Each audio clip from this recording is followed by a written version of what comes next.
Hi, folks, and welcome back to Heritage Financial Park. Excuse the technical difficulties as we get live right now. We can jump you in to the action. You see a missed bunt attempt right there, or missed bunt defense right there. That will load the bases. You haven't missed too much. Christian Rinnick, a single and a stolen base, an E5 on number 7. Hunter Keller, as the throw was bounced, and first baseman Evan Erglovich could not handle on. And then that bunt that was supposed to be a sacrifice ended up going for a bunt single. And that is where we stand right now. So bases loaded for the Game 2 starter, number 23, Sebastian Velasquez.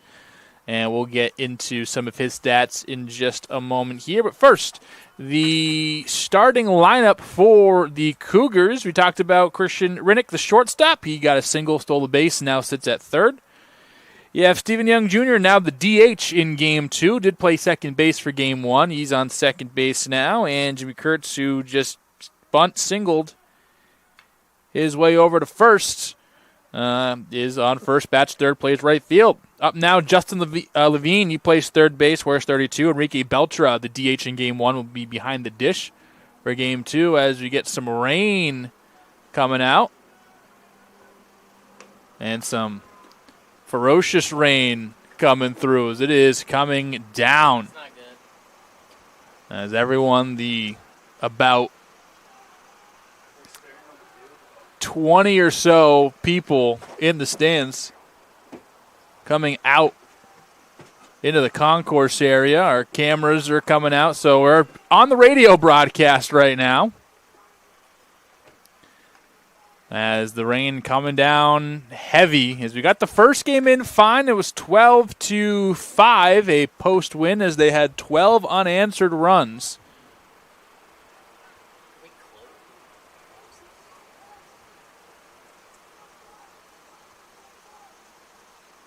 And this is going to get away from Contreras. Coming in to score be the runner. It's Rinnick. The other two move up. And it's going to be 1-0 Caldwell early on as the rain is going to pause action here. So we are going to take a pause, and we will be back in a moment to replay as everyone leaves. The rain kind of dies down a bit. But as it stands right now, 1-0 Caldwell in the first, no outs yet. As we'll be back. So hold on tight, folks. We'll let you know as soon as we know, and we'll see you in just a moment.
And we are back after a short rain delay, but it did not take long for Caldwell to add on as they go right back up the middle. And the first three batters of the game have all come around to score. And it's starting off much like it started off in Game 1 with Caldwell jumping up to a substantial lead, already 3-0, after Levine goes back up the middle in plates 2.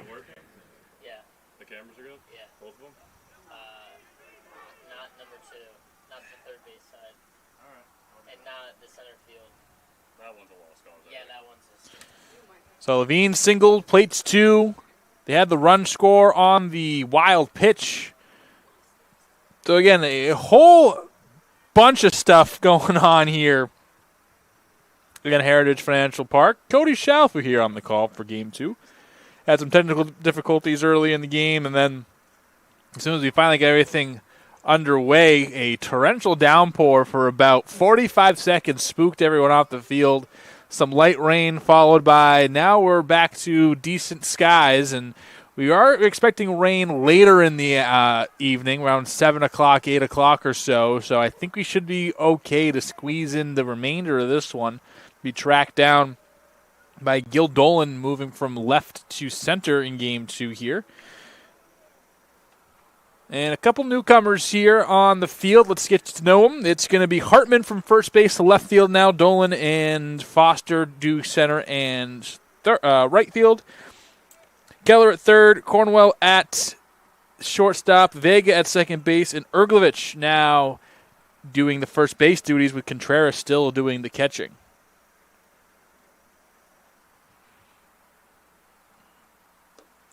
Swing and a miss as Jimmy Turchi quickly goes down 0-2. First out recorded again by Sebastian Vasquez. See if we have any notes on Sebastian Vasquez coming into play today. This is his second start, fifth overall appearance as a 4.40 ERA and 14 1/3 innings pitched, a URI transfer. Was all league and a state champ while playing baseball. And while being a basketball, he was a league champion. Business administration major. 9 walks, 12 Ks, 3 home runs, 2.22 batting average against. And again, it did not go well for him early, I'll tell you that. Still working with the runner on first. Contreras with the block. 2-2 to Turchi.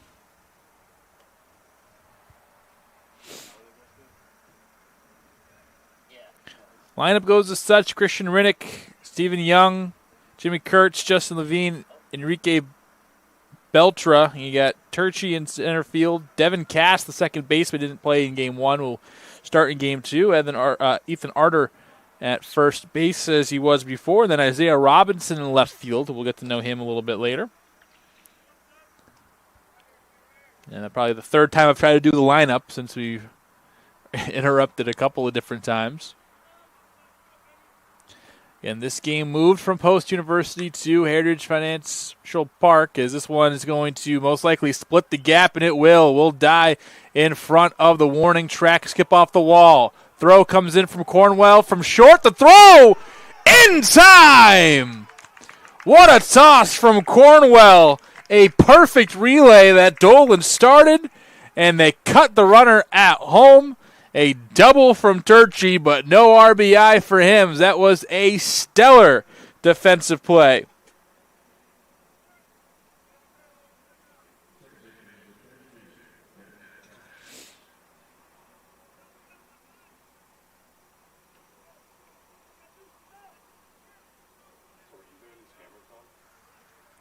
So a great throw from Cornwell strikes Levine out. At the plate, a great relay. Back in the center field, this one hit a ton, but Dolan looks like he has a beat on it, and he does. So quite adventurous first half of the first inning. 32 minutes later, we are ready for the bottom portion. It's 3-0 Caldwell. We'll meet the starting pitcher in just a moment.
So the bottom of the first coming up. It's going to be Jack Edner on the mound for the Cougars. All 5'10" of him, the right-hander. This season, 0-1 record. This is his first start of the season, second appearance. 1 2/3 innings pitched so far. 3.33 batting average against, 1 run, 1 earned, a 5.40 ERA, and a 1.20 WHIP. No walks, no strikeouts, no home runs. Again, only pitched an inning of third so far this year. And this is the lineup he has to go against. It's Gil Dolan in center field wearing 0. Evan Cornwell, 2 triples in his first game today. Shortstop wearing 15. Andrew Hartman in left field as the bunt is dropped down but foul. He goes from first base to left field wearing 16. Manny Contreras, the man who was a double away from the cycle and in his last at-bat said, well, I'm just going to hit another home run. 2 home runs for Manny Contreras. He wears 12. He's behind the ditch. Jaron Foster, the right fielder, wears 44. Jesse Alfala is going to be the DH today wearing 32. Bat 6. Hunter Keller at third base. Bat 7. Evan Uglovich is going to be at first base. He will bat 8th. And Rene Vega, a tough at bat as always, will be in the 9 spot. And again, Edner doing the pitching. 2 balls, 2 strikes for Dolan.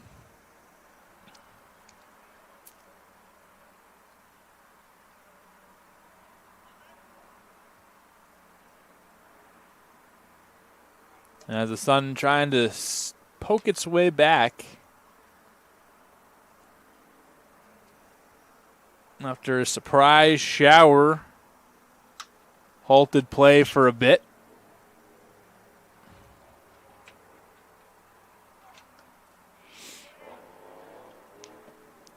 And the count now full on the first batter of the game, Dolan, or at least first batter for post of the game, Dolan.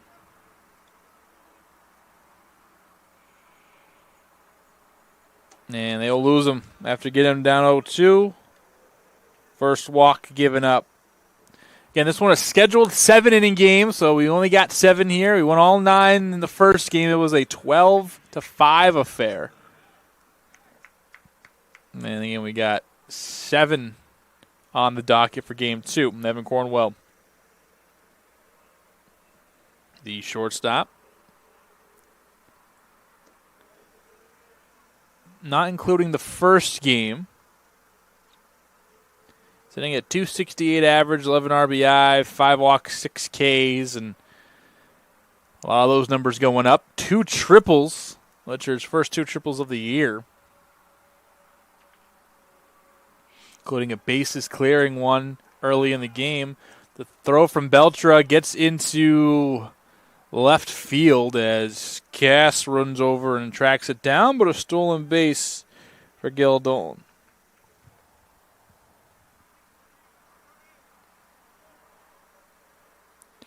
One ball, 1 strike.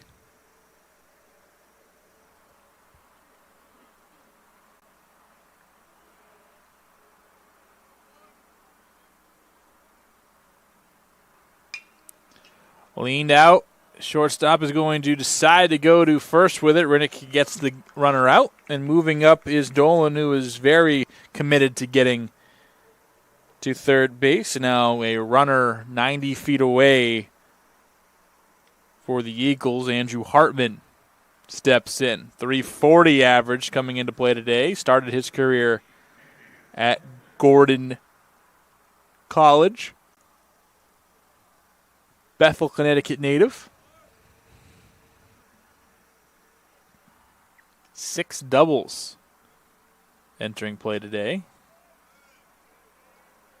Inside, ball 1. On deck, the ever-dangerous Manny Contreras at 2 home runs in the first game today, along with a triple and a single.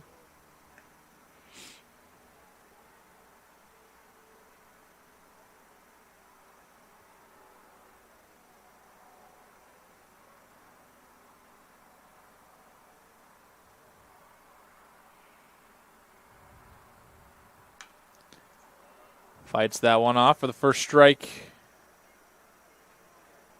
plate appearance. 2 balls, 1 strike. Post score 12 unanswered.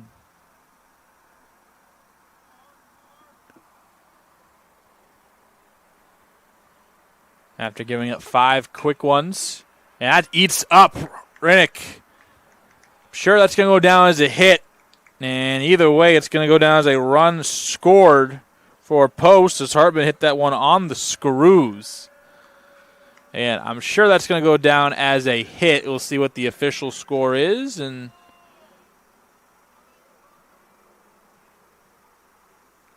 yep, a hit for Hartman, a single sharply struck. And an RBI. Gutierrez can tie it up 1 swing of the bat as outside and taken for ball 1. And like we said, just first start of the year. Toss just inning and 2/3 in his only appearance.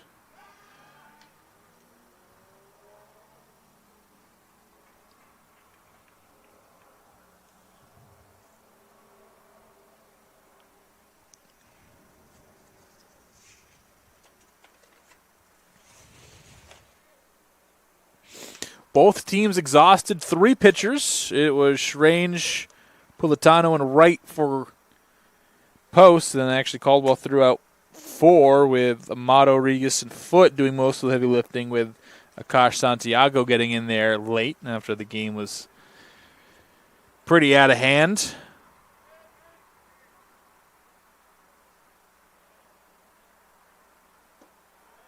Check swing. They're going to say Contreras did go. 1 ball, 2 strikes. Manny having a career year at the plate. Didn't really get much going his first 2 years on campus. Last year got a decent amount of playing time and didn't really do much with it offensively, and now really stepping into a lead offensive role here with this squad. Harder keeps that one from leaving the infield. The throw down from Beltra was wild.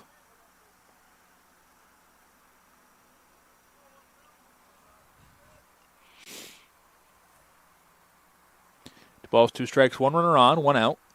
In a 3-1 ball game with the visitors up ahead and smoked into left field. Isaiah Robinson playing left now. It was Hernandez in there earlier who was not the best. I don't think he's going to be in contention for many gold gloves throughout his career. But let a couple balls get by and ended up hurting the team a little bit. Robinson able to track it down, almost got by him, but keeps it in front of him. And here is Foster. Jaron Foster smoked. And I mean smoked. Ball sounds different when he hits it. I know that's a cliche thing a lot of people say when they find a guy with a big amount of power, but it truly does sound a little bit different when he gets a hold of one good. So much power. 6'6", 220 is listed. And it's lanky, but it's also strong. A couple of hard-hit doubles at the end of game 1. And even the foul balls, like that has a good amount of distance on it. No one's hitting foul balls out there today other than him. Quickly down 0-2, however, with 1 out.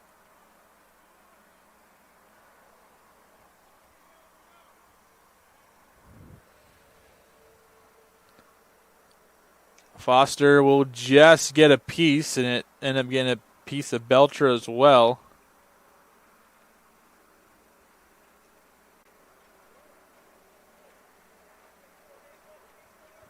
And they're going to go check on the backstop, make sure he's okay.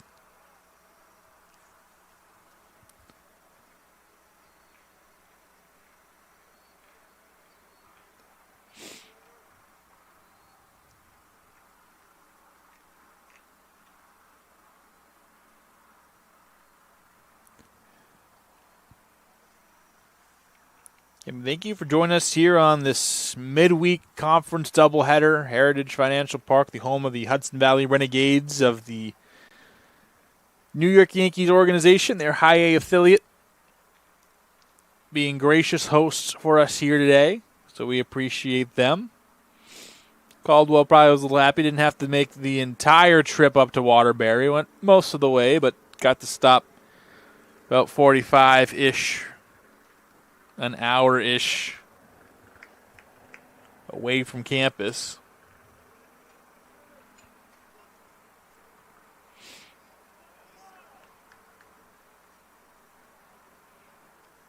Post having to take that drive over to get to play today.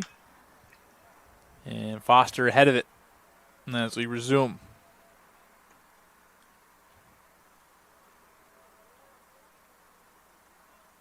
Beautiful ballpark here. If you are in the area, April 7th, I believe I saw the sign outside, is going to be opening day here for the high A season, and some top prospects rolling through. That one smoked in the almost the Bud Light signs, well in the foul territory, but you see that ball just comes off his bat different than it has anybody else today. Foster, I don't believe a home run yet. Does have 5 doubles, make it 7. And he is having a pretty big at-bat here against Edner.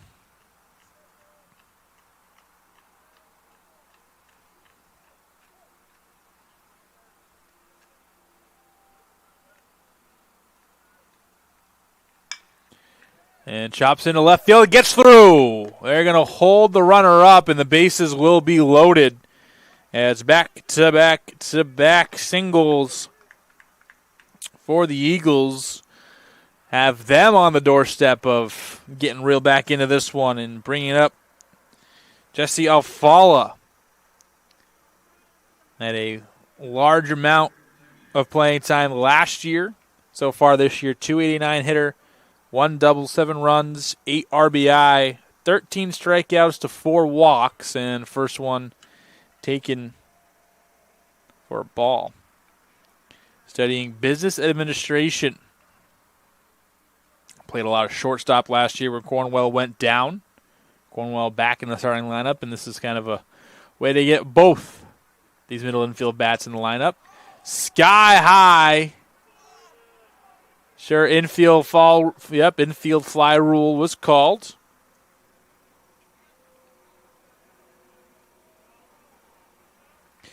And a wasted opportunity by Alfala, and now puts into the hands of Hunter Keller, who can get the boys going with a hit up the middle or somewhere here.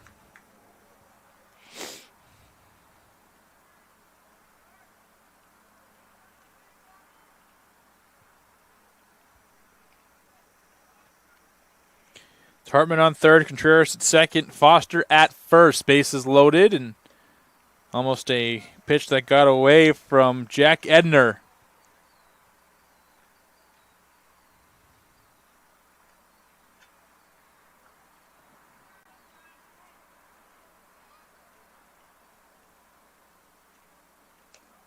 Not going to hit him. It will. That'll bring in a run. So Keller does it the hard way, but inches the Eagles closer to tying this game up. And Hartman will score. And here's Erglovich, who had a grand slam in this team's last 2 games ago against Lynn, their last game of their spring trip. And has a chance to do some damage here. Erglovich from Bucks County Community College, where he was first and second team all-conference there. Business administration major from Yardley, Pennsylvania. On the ground to second. Cass over to first, and that will do it. So 2 come around to score for Post, but they do leave the bases loaded and some meat on the bone. We will see what Caldwell's response is in just a minute.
So second at bats here for Caldwell. They're able to plate 3 in the first inning. It was the second inning of game 1 where they did a lot of their damage. This one's going to loop, and Vega is going to run under it. And Vasquez gets the first man out of the inning. That was Ethan Arter. How do I know when this is done? How do I know when this is done? Huh?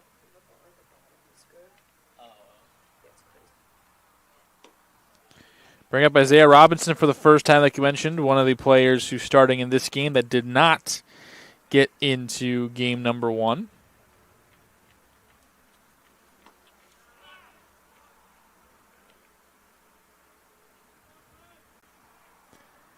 And even count 1-1.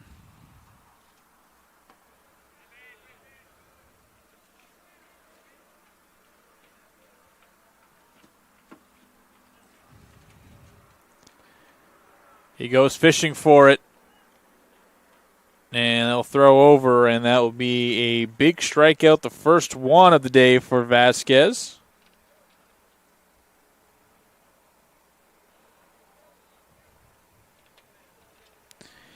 And second out. So after a very chaotic first, trying to go 1, 2, 3, that'd be beautiful. And Rinnick not happy with the called strike. You can hear a little moaning coming from the dugout. And picks up another one on the outside edge. So new umpire for game 2, and Vasquez getting ready right away. Try to go outside again. Rinnick keeps himself alive.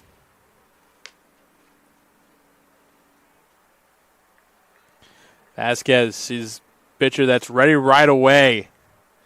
And the Chris Sale, Max Scherzer mold of gets the ball, he's ready to go right then and there. And that's going to swing and miss, but will he get to first?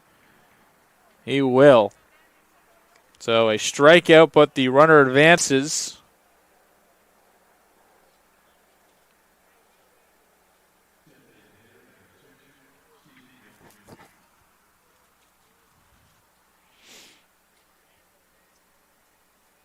So need to get 4 outs now in the inning.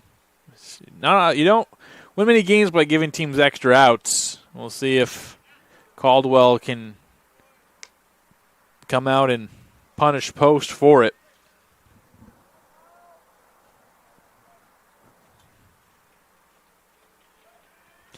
Checks on first base, no dice.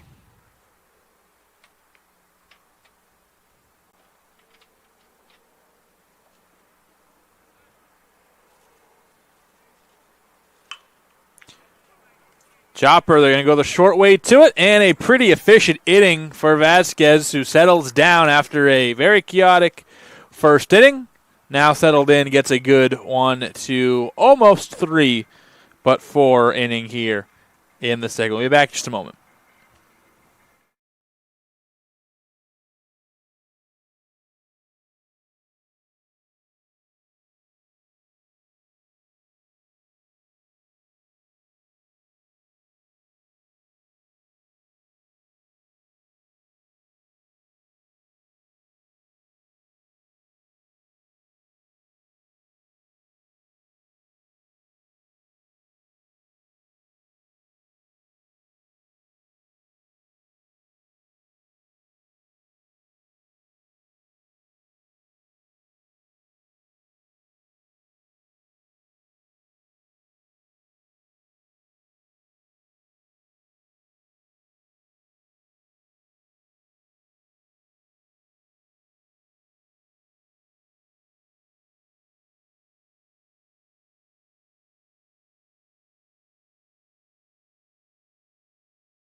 So the man to lead off the inning will be Rene Vega, and it is really the old adage of your 9 guy is your second leadoff guy. And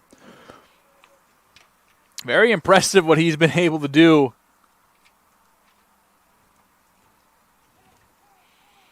this year in terms of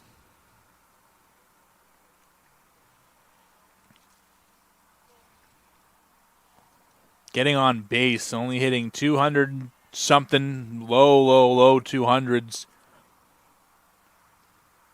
coming into play today, but on base percentage of over 500 because he is getting on base at a ferocious pace, and added on to that with a sacrifice fly and a couple of walks, and he's been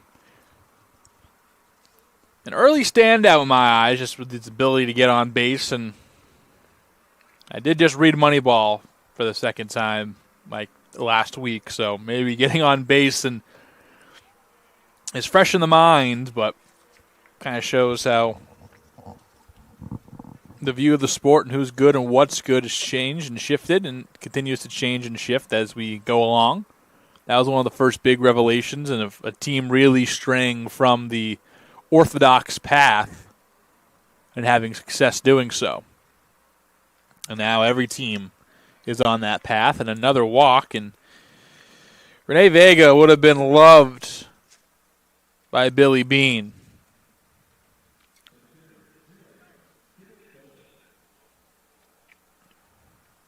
Second walk giving up by Jack Edner.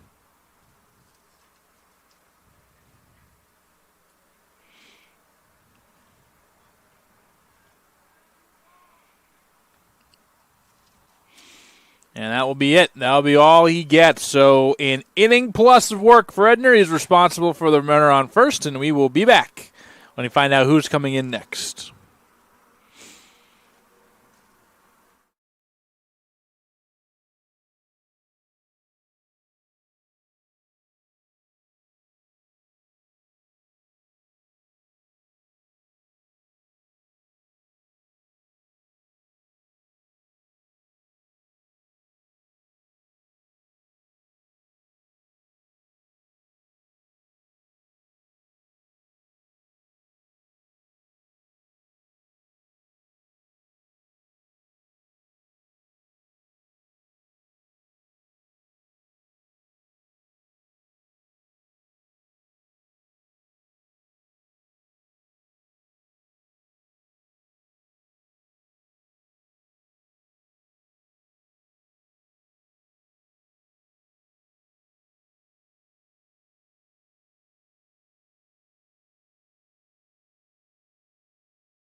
So Patrick Tullo is going to be the man to come in, the first left-hander we've seen today.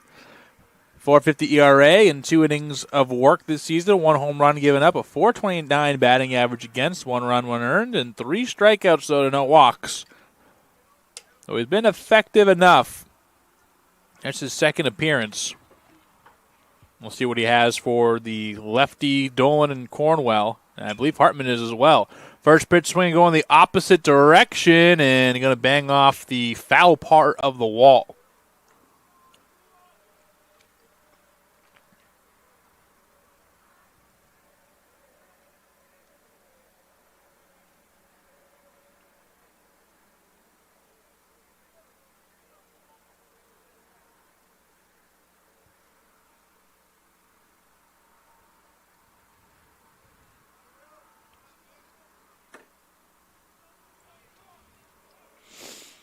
Dolan walked, stole a base, and scored in the first, one of the 2 runs to come across.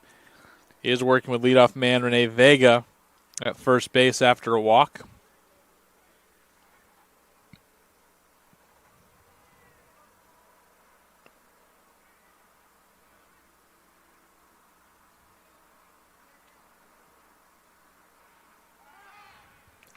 Check on the runner, and he is back in safely.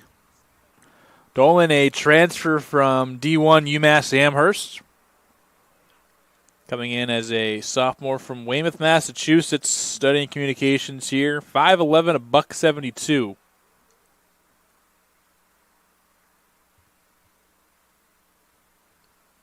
Enjoying a nice first part of the season. Beltrick couldn't steal a strike. 2 balls, 1 strike to Dolan.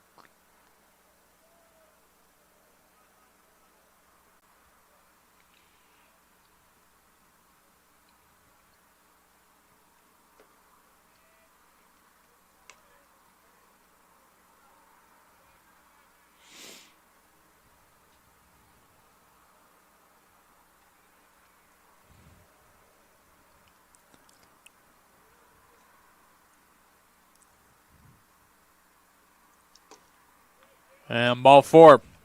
Getting up by Tullo. First free pass he's given up. Second in a row total. And third walk given up between both pitchers. And 4 if you count the hit by pitch.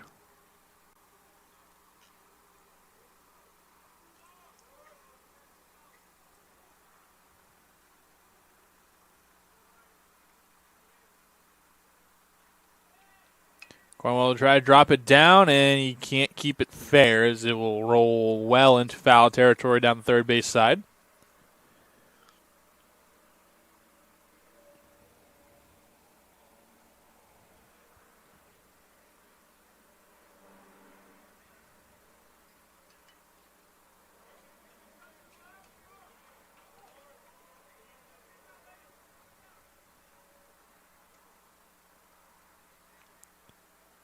Harder basically on top of the plate and slashing is Cornwell.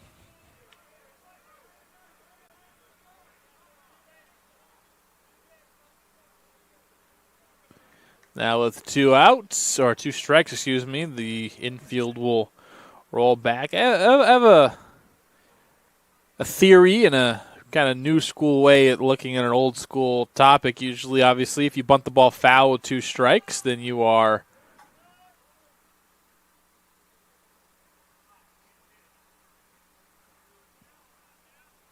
if you bunt the ball foul with 2 strikes and you're out, it counts as a strikeout. However, if you're up there and you're going to bunt, like if you don't have any other offensive abilities, say like, you know, when the pitchers were hitting in the National League, or if you have like a very soft hitting player at the very bottom of your lineup and really is there to bunt, and every time they have the opportunity to bunt, they do. If you're up there and basically are treated as an out anyway, I'd rather you just try to get it down with 2 strikes than try to pull back and do nothing. Now they say, oh, if you bunt with 2 strikes, then you don't have a chance to move the runners, but the chances of the guy who can't hit moving the runners while he's free swinging is low too. So I don't know. I've always thought it was, if you're up there to bunt and you are dead set that you're going to bunt, might as well just give it up if you're going to, because you bunt it fair, then that moves 2 runners up. You can ground to double play. You could, you know, a whole bunch of shenanigans can happen when you're swinging away. Swinging away is Cornwell, who don't think it had the distance if it was straightened out, but definitely hit a long way. Foul, however.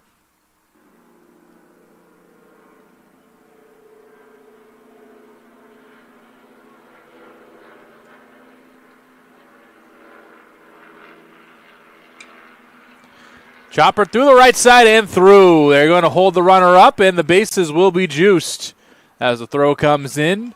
And with no outs, again, Post has loaded the bases. A walk, and a single from Cornwell. And the heart of the lineup coming up, Hartman, Contreras, Foster.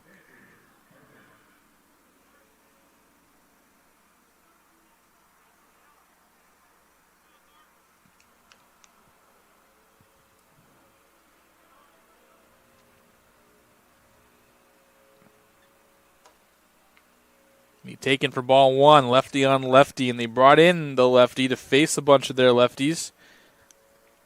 Vega, Dolan, Cornwell, Hartman, all left-handed. At least hitting. I think it's a maybe 7 or more lefties in this lineup.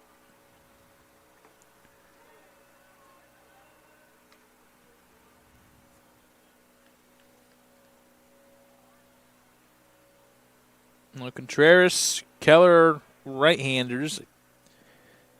Fala might be. Again, I don't remember. Just saw him a moment. Oh, I have a roster. Let me check. And this is going to be slicing away from Robinson. Dives, but can't make the catch. 1 will score. 2 will score. 3 will score. Another triple on the way for Post. Hartman clears the bases. 5-3 Eagles.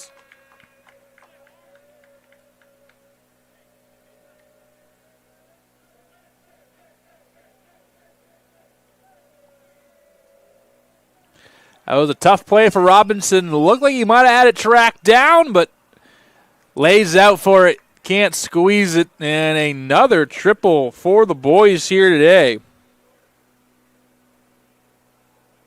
Second one that cleared the bases. He had 3 in the first game, and now already 1 here today.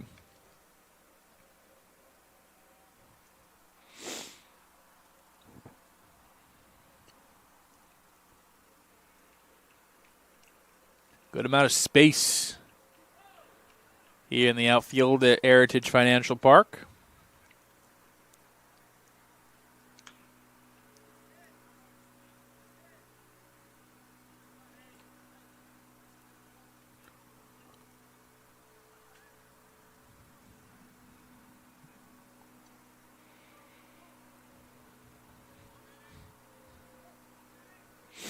Also, a lot of people's favorite time of the year, March. The basketball conference tournaments are just starting this week.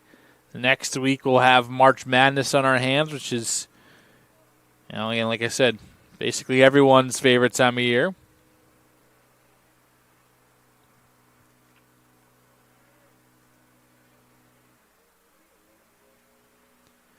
Or you see some incredible finishes. Lifted right field high, not too terribly deep, but enough to tag up. The throw will come in from right, cut off, and standing up is Hartman. As a sacrifice fly and RBI from Contreras.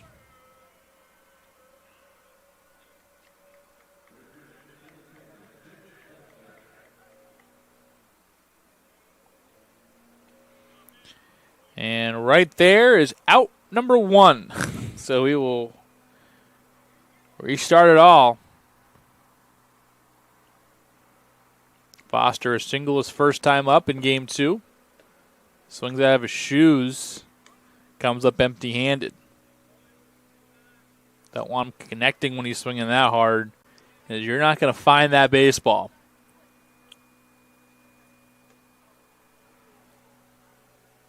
Gets the outside part of the plate for strike 2.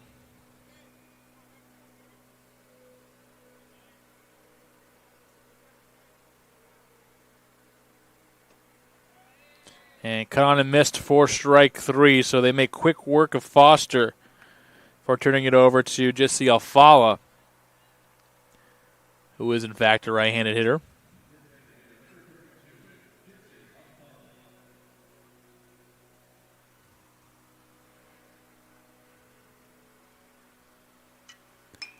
And so we over the second baseman, casts his head and into right field. First pitch swinging as Alfala, his first base hit of the day.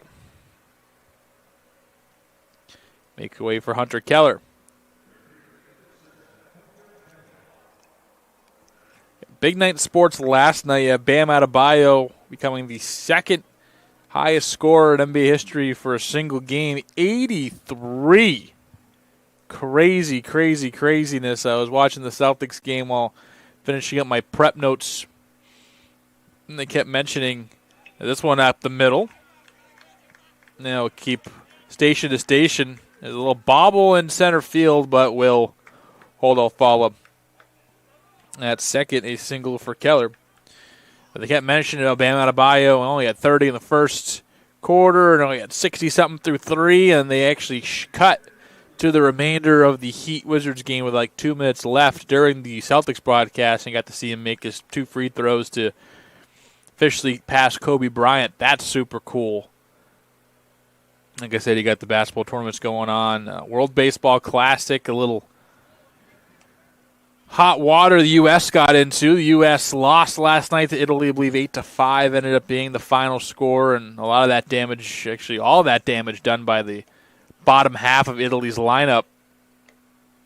Mark DeRosa, the manager for the U.S. team, had his B lineup out there, and he thought going into the game that he had already clinched up a spot in the next round. Oh, contraire, Monfrere, you did not. So they lose that game. Now are basically counting on either A, Italy win, or B, a Mexico win in which a lot of runs are scored. I think the math comes out to if Italy wins in whatever capacity, U.S. moves on with Italy to the next round. If the Mexican team wins and they score, I think, 3 or fewer runs, it's a low-scoring Mexico win on the ground as the inning should be over. Them and Italy move on, and then if Mexico wins by 4 or more, Mexico and U.S. will continue on in group play. Everyone batted in that inning. We'll see Rene Vega to start the third, but before that, the Caldwell half is 4 runs put up by Post. They lead 6.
Vasquez still out there, and it's going to be Kurtz to lead us off in frame 3. 1-2, almost 1-2-3 inning for the Caldwell Eagles against Caldwell Eagles. Post Eagles against Caldwell in the second.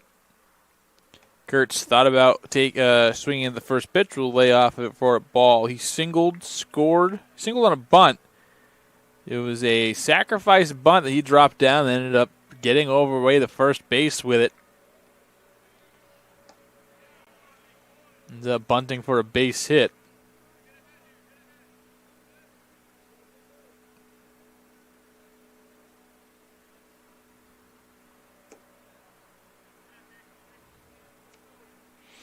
Part of that super odd first inning. For those just joining us, first off, the stream started a little bit late. We're having technical difficulties with our production. As soon as we got up, there was already 3 men on base. Everyone was running around, and then as soon as I was able to basically say hello, there was downpouring in which we had to pause the game as the tarps came off. We waited about 15, 20 minutes and then resumed play from then on.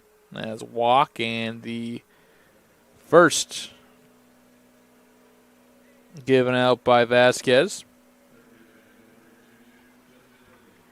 All in all, that stream lasted about 6 minutes. And we are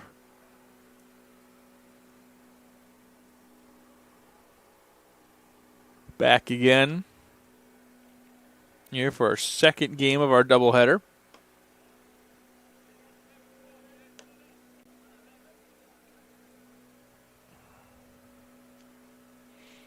Justin Levine singled in 2 runs when we resumed play.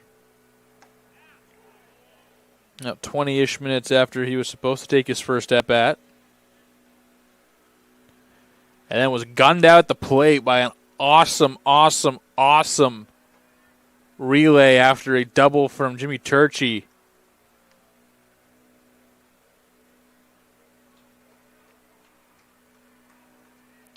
Robbed our friend of an RBI. They did. It was Dolan to Cornwell to Contreras.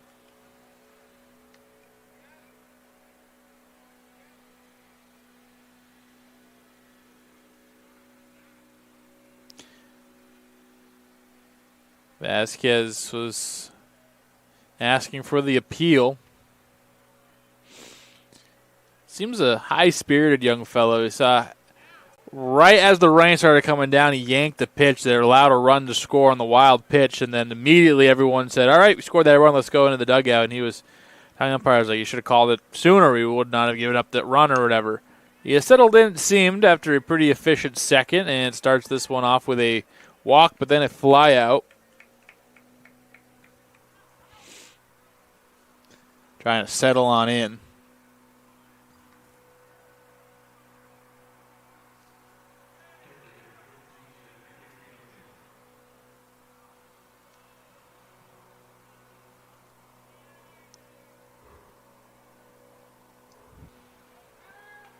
Check over.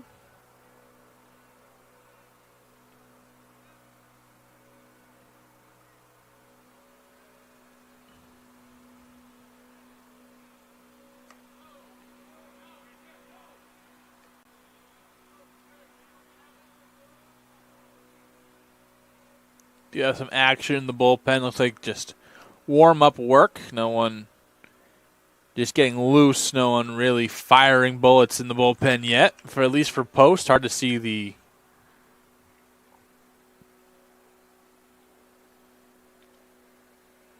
bullpen for Caldwell tucked in the right field corner. We got a wall to my right that I can't quite see past effectively.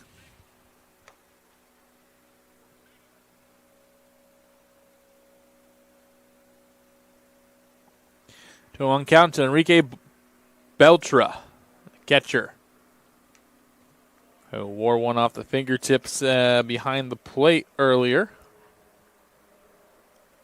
Stayed in the game. He's a catcher. He's a tough kid.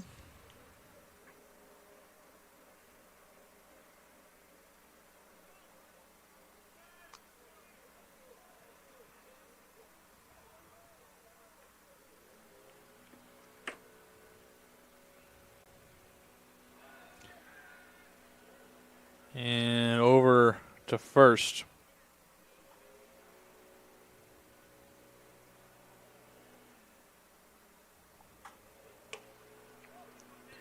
Fired in, 3-2.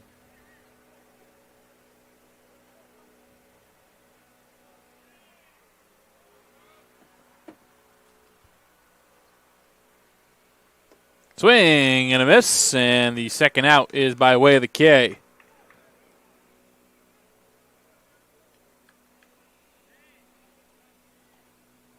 Third strikeout for Vasquez. Second out of the inning.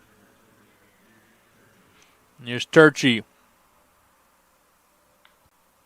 Turchi got a couple of singles in the first game. Also a few defensive plays. One ranging all the way out. He couldn't quite get to. Tipped off his glove. This one is going to not die. He'll hang up just in time for Dolan and put a pin in that. We'll talk about Turchi's defense next inning, or next half inning, as we roll to the bottom of the third, about halfway here in an abbreviated 7-inning game.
So a new pitcher in, Danny Keene, the left-hander, is going to take the mound. First appearance of the season for him.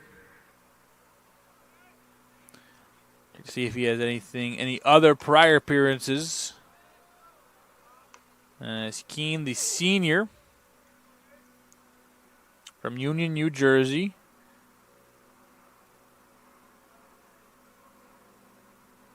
Now career appearance number 33. He does have 8 starts under his belt as well. An ERA of 12 in his first year, 11 in his second year, 11.5 last year, 11.51 ERA total for the career. That's 99 runs, 84 earned runs, and 65 2/3 career innings. And the first chance here, we did mention that Caldwell didn't have a whole bunch of pitchers throw so far. They've only played X amount of games, this being their, I believe, 7th of the season. So especially with a lefty-dominant post lineup, dropping the first game, trying to keep yourself in the second game, this is a good way to stretch out some of those lefties and get them some good run against a favorable matchup against a lot of the lefties that Post puts out there. He hits Vega with the first pitch. Second one is chopped to first and picked up by Arter Fowl.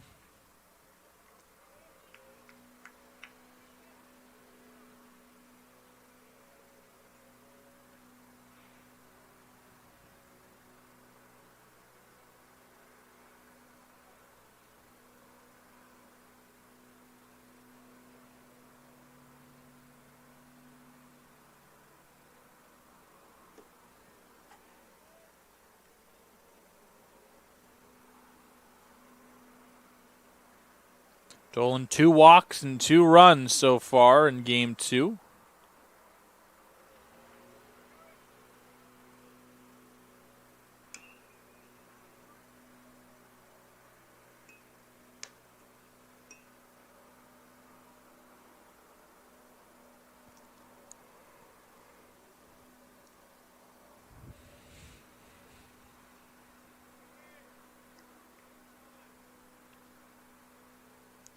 One ball, 2 strike on the former Minutemen.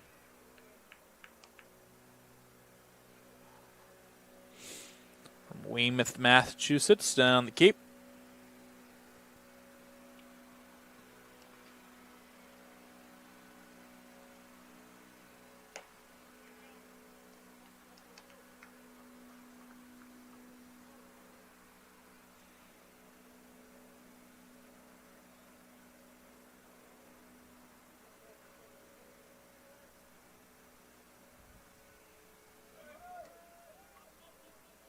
Not quite the Cape. I was getting Weymouth and Yarmouth mixed up. My apologies. Weymouth up near Quincy, actually pretty close to Boston.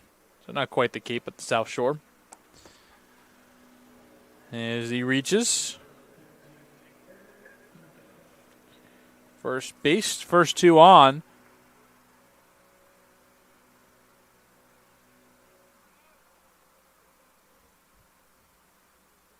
And there's a walk given out to Dolan. Sack bunt and a beauty. Cornwell does the job.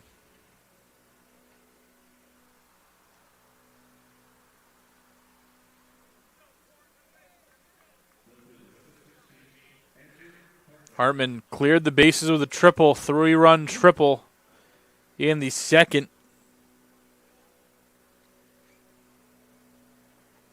They're singling in a run in the first, so already 4 RBI for him today. It's a good chance to make it 2 more as the infield comes in. And right back up the middle. 1 will come to score. It's Dolan right behind Vega and 2 more. 1 RBI hit, 3 RBI hit, 2 RBI hit for Hartman as his 3rd base hit as many innings. Plates his 6th RBI. He's on fire.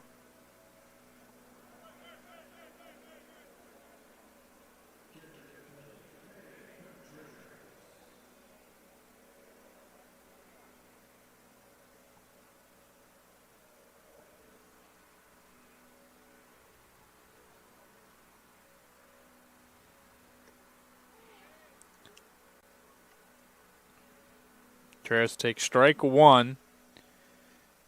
Singled in the first and drove in a run in the second off a sac fly.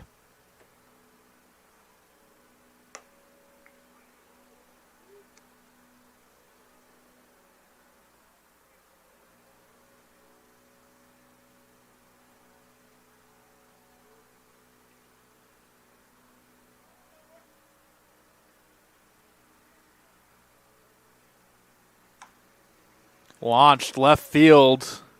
He went deep twice in game one. Probably would have been warning track power if that one stayed straight.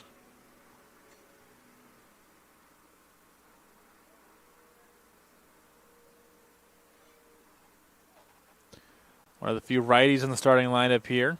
So actually has the advantage against the lefty Keene. High and in.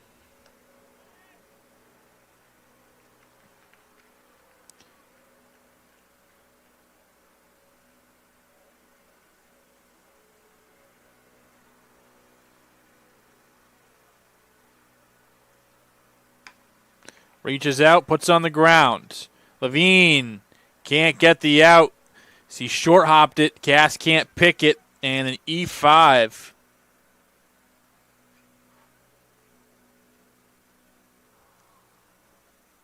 Keep Hartman and then on the bases and then add Contreras to it. So both teams with an error already.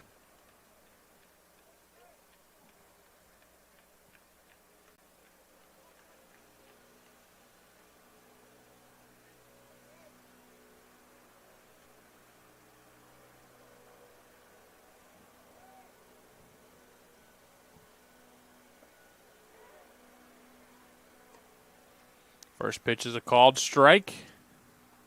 Inside breaking pitch. Foster a single, then a strikeout on 3 pitches his next time up. Leave this one well inside. 1 ball, 1 strike.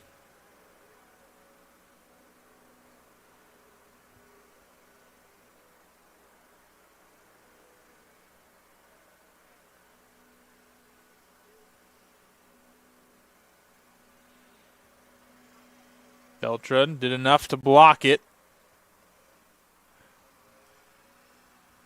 Keep everyone where they are at. Already 8 runs for the Eagles, 2 in the first inning, 4 in the second inning, 2 this inning, and still some ways to go as we're not finished yet.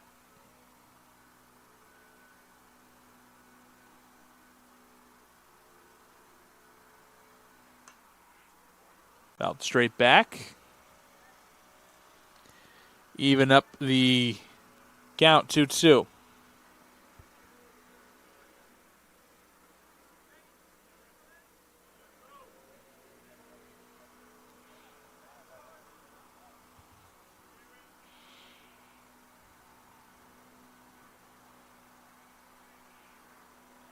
Runners are off, and Foster will wear it as that curveball did not curve. And for the 3rd straight inning, the bases are loaded for the Eagles. Here comes Jesse Alfala.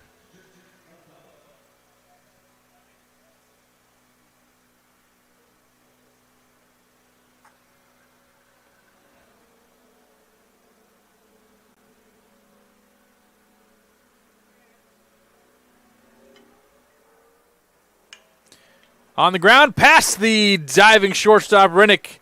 They brought the infield in. 1 more will score. A second one will score. 10 runs for the Eagles. They're in double digits for the 2nd straight game. Twice today, and really putting a smackdown on Caldwell. A 2-run single for Alfala.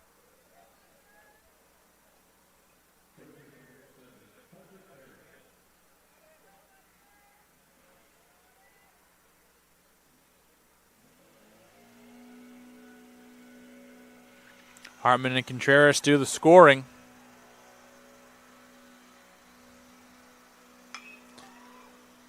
Straight center field, backing up a couple of paces is Turchi. And back to the bag goes Foster. Erglovich, I think the only guy for post today to not get on base.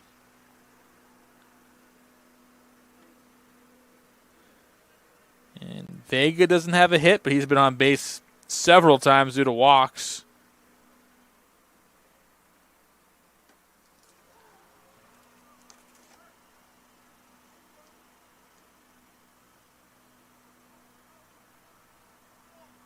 And Erglovich and Vega, the only two guys to not have a hit, have batted for the Eagles. But Vega's been on 1, 2, I think 4 times today. Already twice in game 2. 1-1 count. Catcher sets up outside. Can't catch the zone.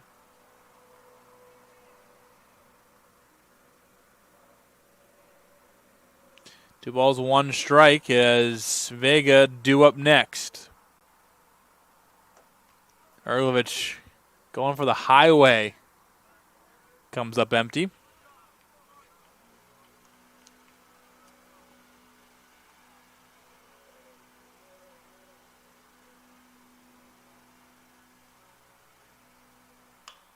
And he'll get a hit. Will it score a run? The throw will come in from Kurtz at the plate, and too fast is Foster as he gets in there. An RBI single for Erglovich, and now it's just Vega looking for that first hit of the day. Makes an 8-run advantage for the Eagles.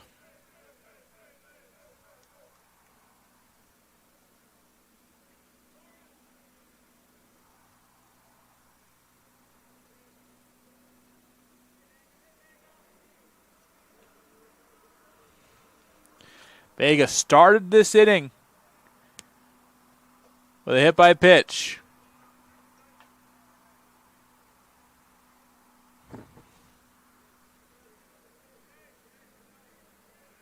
The switch hitter.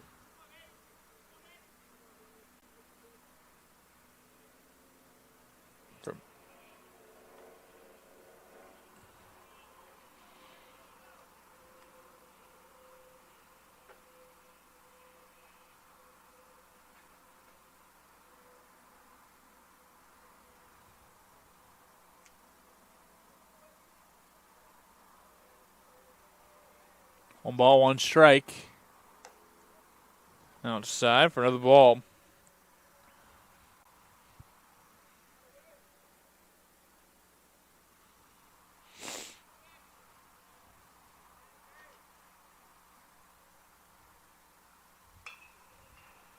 Softly hit. Cash is there, and the bleeding is over. 5 more for the Eagles. They send 10 to the plate. 5 score. And it is 11-3 as Post continues to insert their offensive dominance.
First pitch swinging in a can of corn into right field off of the bat, Devin Cass. And we are underway here in the fourth inning. Still out there's Vasquez. After a not so great first inning, has come back squeaky clean pretty much the rest of the way. Just a couple of base runners here and there, but no real damage.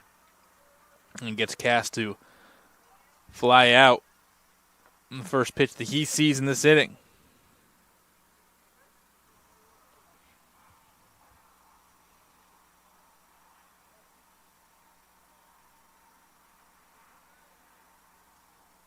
"16 innings of baseball here for you, and we're happy to bring it.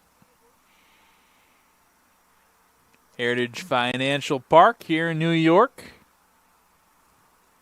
The Hudson Valley Renegades, the home field to them, the single A affiliate, I think high A affiliate of the New York Yankees.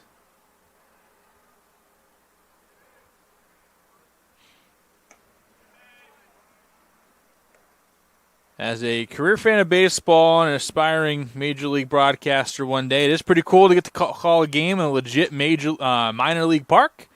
As a avid Red Sox fan, being surrounded by all the Yankees stuff, less ideal, but I'll get over it.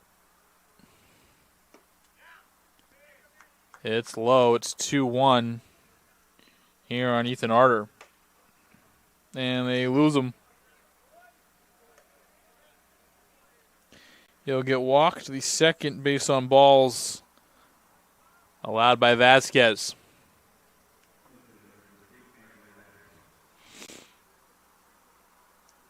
So far, the pitching line 3 1/3 for Vasquez. That's the 58th pitch. 4 hits, 3 runs, 2 earned, 2 walks, 3 strikeouts. The other one, it was Edner to win an inning. 35 pitches, 3 runs, 3 earned, 2 walks. Tulo went 28 pitches in an inning. 4 hits, 3 runs, 3 earned, 1 walk.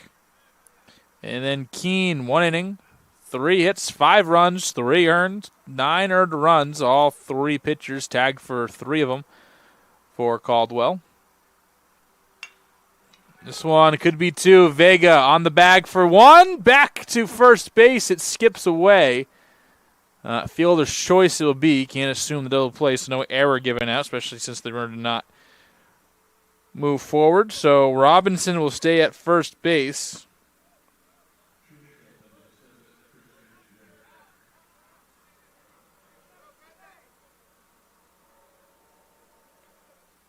Four unassisted. Fielder's choice here for Robinson. Takes his lead, and this one gets away. A wild pitch coming. He will look in and stay content with second base.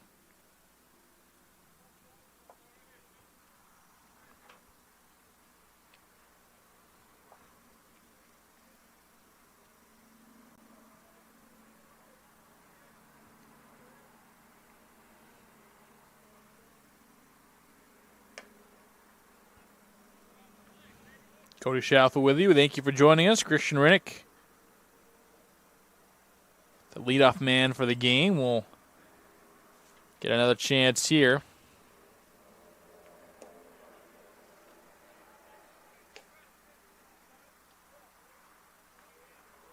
Three balls and no strike, and some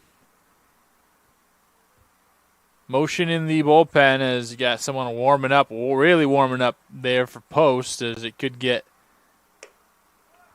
interesting.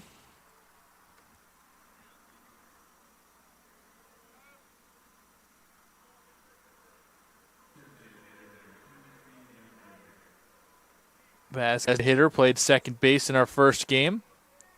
DHing here in the second. You see the shadows right at the mound, so half the infield is covered up. The other half has some nice sunshine on it.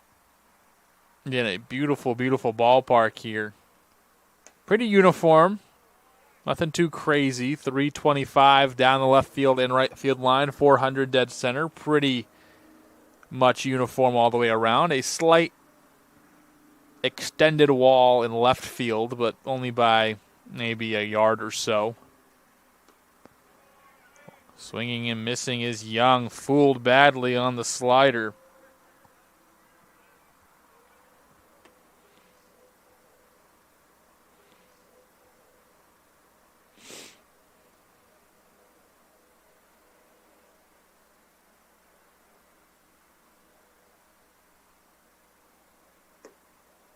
Lays off this time on a more competitive pitch.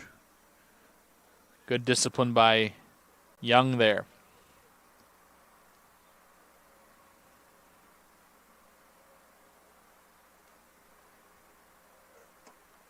And that's in there, top corner. Vasquez lets out a scream, and he gets out of the jam. Did walk 2 batters, but no one came across the score. Vasquez settling in. Might be the last we see of him, and if so, shook off the first inning quite nice.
Giovanni Hallahan will be the new pitcher. Looks like we're going full bullpen day here for Caldwell. Wears number 26 from Jackson, New Jersey. Widener was his previous school, and his first career appearance wearing his new colors here at Caldwell.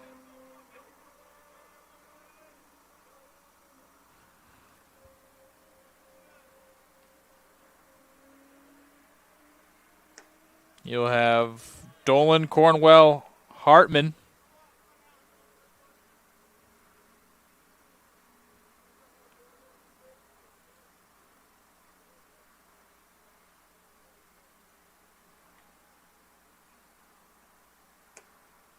It goes 2-1 on Dolan.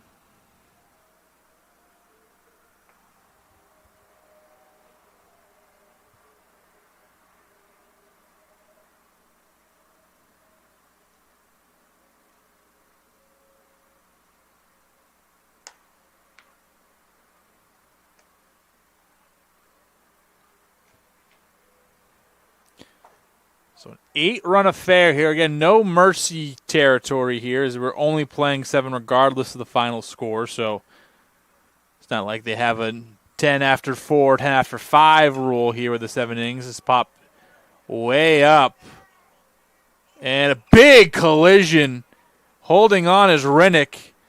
Him and Robinson collide. I'm surprised Rinnick got up as fast as he did. Happy he did. Rinnick a senior, Robinson a freshman. And those two collide. Good thing. Could have been a lot worse than it actually ended up being. Rinnick holds on as well. So a very scary out number 1.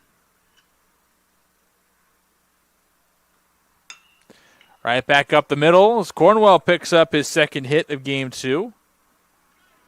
And he is on early on in the inning.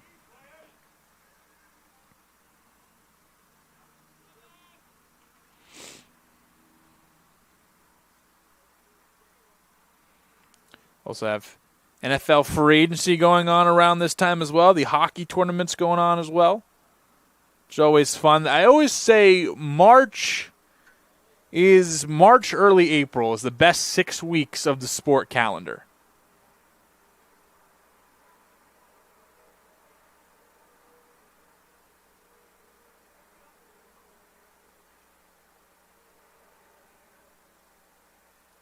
You have, as we mentioned before, baseball getting underway, and you have the first 2-3 weeks of the season under that 6-week umbrella. You have spring training getting back underway. The World Baseball Classic happens to be this year, so that's been fun, getting some extra really competitive baseball early on in the year, which is always awesome.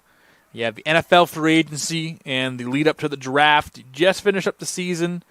But for the nerds who really love the free agency stuff and the off-season stuff, that real good time for guys and gals like us. Hockey just coming back from the Olympics has a new buzz to it.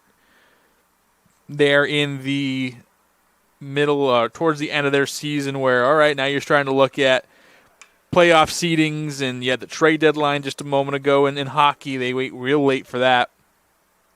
Basketball is kind of in that same position where trade deadline already happened, All-Star break already happened, but you have we're coming out of the dog days of the season and turning into all right, these games starting to kind of pick up intensity a little bit more, and you have a lot of these pretty good matchups left, and those have a lot of playoff implications and award implications as well going on, which is always fun. So a little bit of something for everybody, NFL free agency, like we said. So you have the college sports seasons, the winter sports wrapping up and going into their tournaments. All the Division III tournament and the Division II NCAA tournaments are already started up in different spots there. The conference tournaments are already wrapped up towards the end of February, beginning of March. D1 is up next here in the next week. Again, this upcoming Thursday, Friday, a lot of people say is the best day in sports of all the NCAA basketball games being played. Hartman other way, fights it off. Robinson backpedaling, and makes the catch. Tagging up as Cornwell, as originally he was going back to the bag, but saw Robinson having a tough time with it, and advances.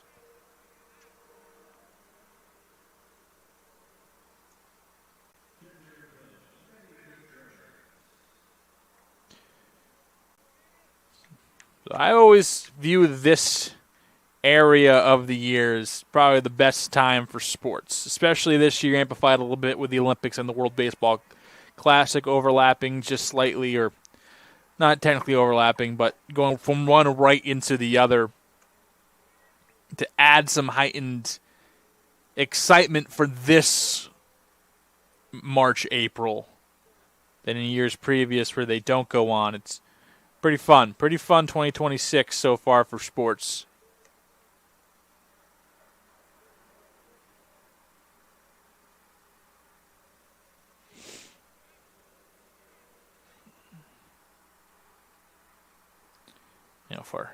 Especially in the NFL free agency, Patriots fans should be happy with some of the stuff they've done. Obviously, Max Crosby trade getting nixed by the Ravens themselves, then signing Trey Hendrickson.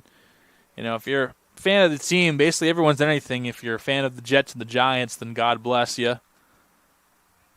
Sorry to hear that. But anybody else having pretty fun time. My Patriots made a couple of moves. Excited to see what else is in store for them. The draft's always a real fun time for me. I love the NFL draft. It's a day I put on the calendar, and it's a don't bother me night. Watching the draft.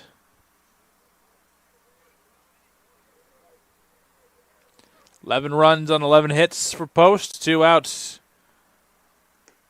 And great stop by Belcher, who catches it off the bounce. Full count for Contreras. Single sacrifice fly in reached on an error by the third baseman, Levine. See who has in store for us right now. 3-2, 2 out. And it's pop foul.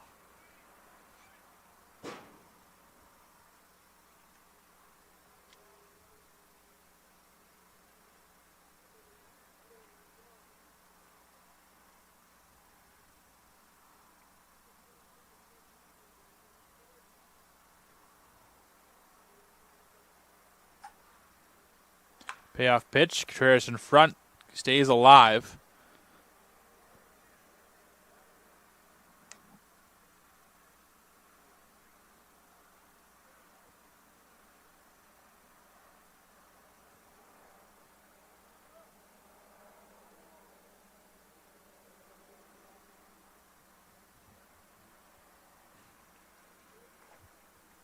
Giovanni Allahan still working.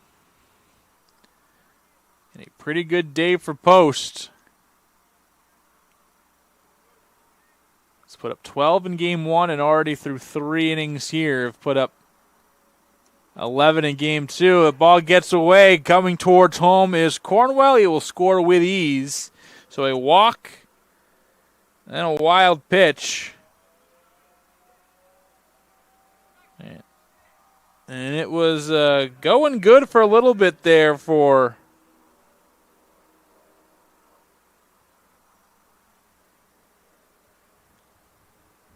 Caldwell, but isn't going well right now.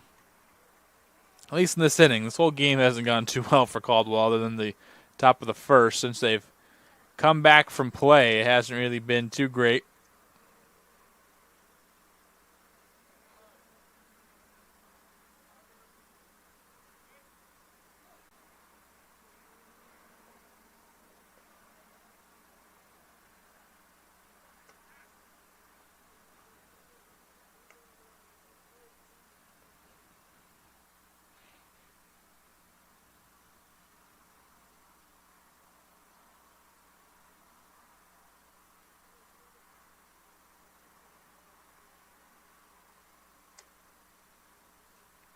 Quickly 3-0 to Jaron Foster. Was his eyes on first base for the second time tonight. Single in the first and hit by pitch and a run scored in the third. 3-0 green light swinging. And foul here into the stands.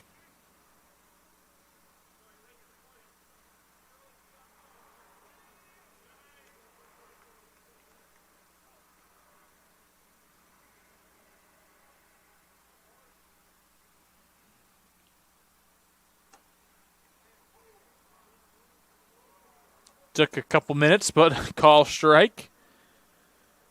Now 3-0 to 3-2 with 2 gone. Runner at first is Contreras. He'll be on the move in a 9-run ball game.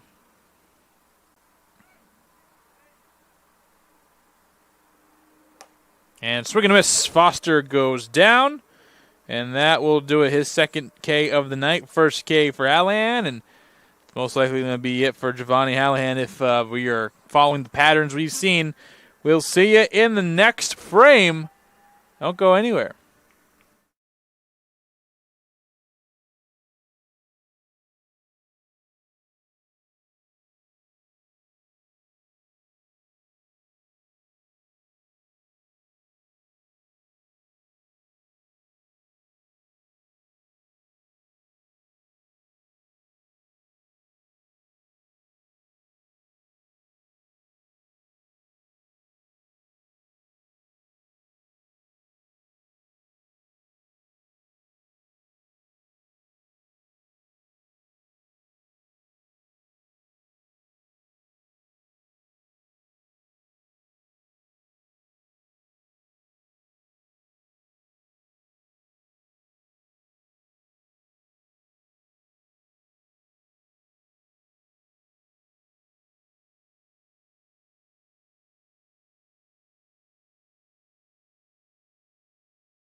So some substitutions being made here. It's going to be Eddie Torres in the game for Post. Pitching on the mound. His first pitch is a swing and a miss.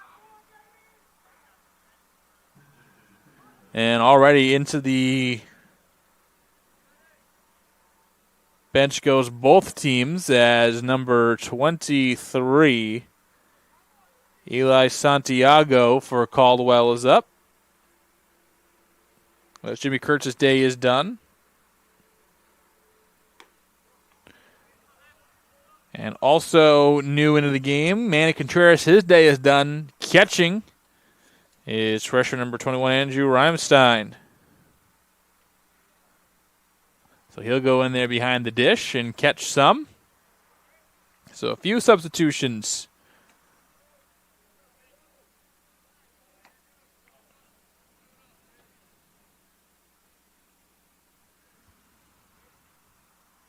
For both squads here. Torres, 3-1. Getting his number just a second as I update my card is ball 4. His first walk of the day given up.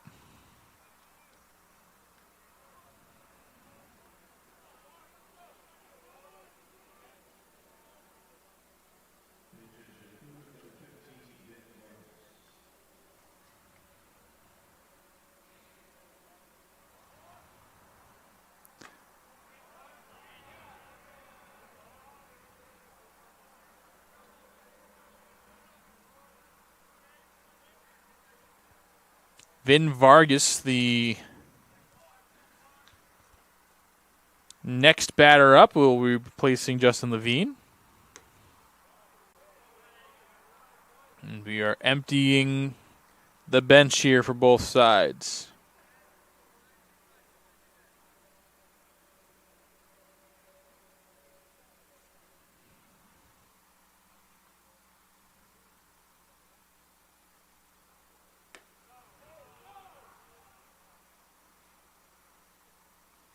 Again, good first at-bats for a lot of these players, like we mentioned. Torres, 6 innings pitched already this year. 7.50 ERA, 2.17 whip, 1 home run, 3.33 batting average against.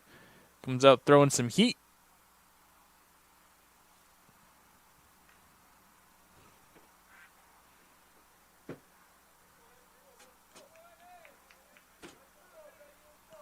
Three balls quickly, and then we have a meeting at the mound.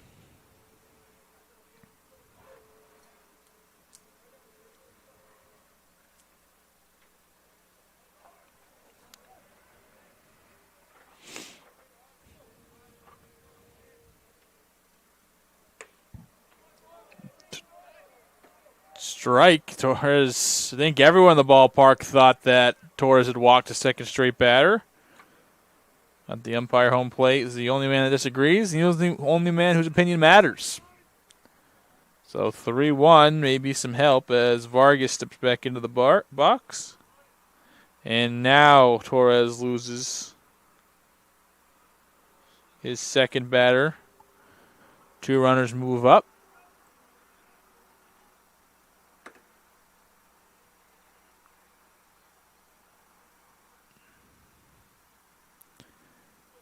There's 4 walks in those 6 innings. Now evening it up at 6-6. They fix the calm situation for Reimstein.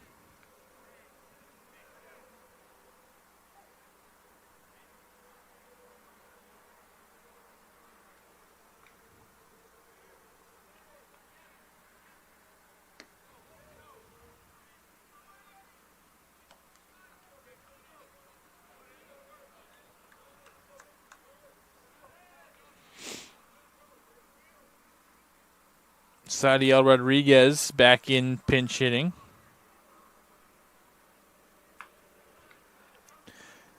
Erglovich will go to 2 for 1, and that's all he'll get.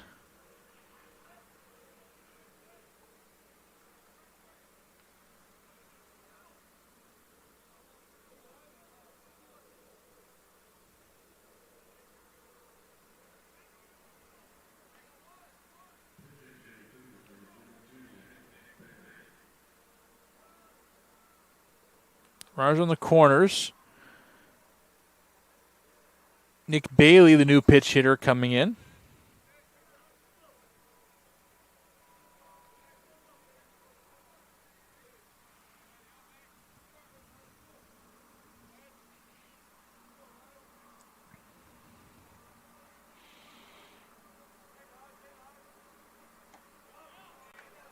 Torres gets a big swing and a miss from Bailey.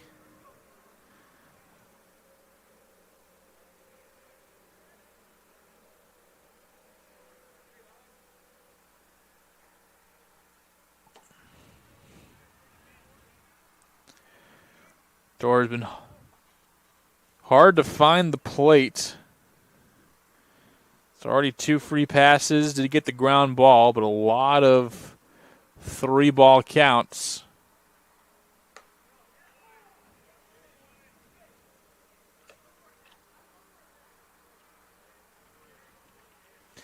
So again, the day done for starter Sebastian Velasquez. Finishes right around 70 pitches, 69 to be exact. 4 innings, 4 hits, 3 runs, 2 earned, 3 walks, 4 strikeouts, faced 20 batters.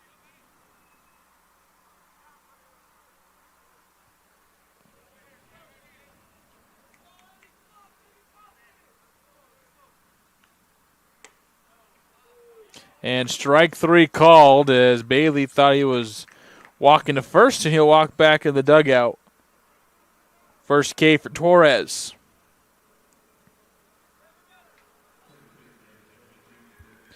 Devin Cass, the first man in this inning not to get pinch hit for, as he didn't play at all in Game 1, so I'm sure they're going to let him roll things out here for Game 2, at least get another at-bat.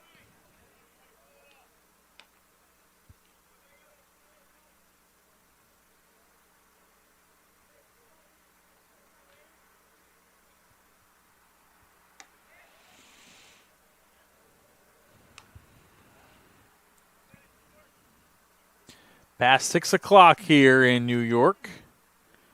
Again, rain's supposed to return within the next hour.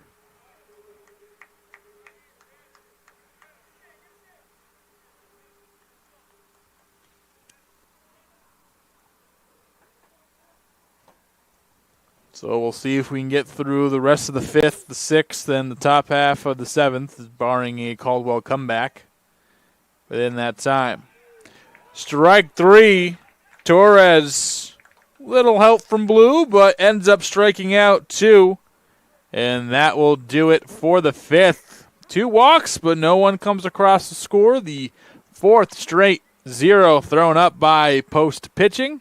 And we'll be back for the bottom of the 5th with the Eagles up 12-3.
All right, so we got some new players out there. Brian Flaherty, we have identified as the new shortstop. He wears number 9.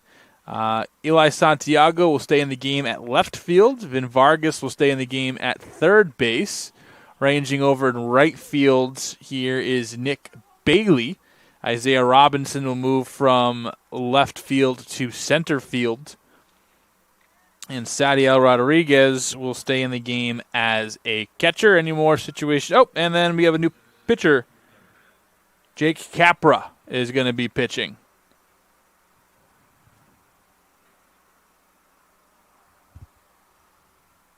So again, any other substitutions that we have, we will forward your way. And as soon as we know, you will know.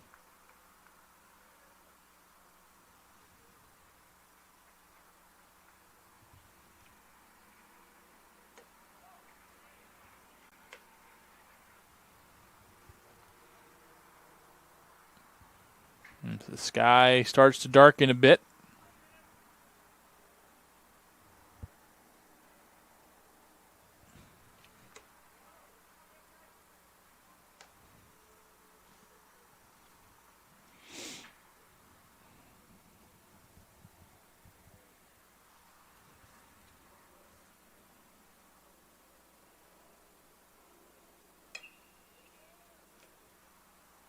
Over to short. Flaherty fires over, and it's going to be an error. They will keep Keller here.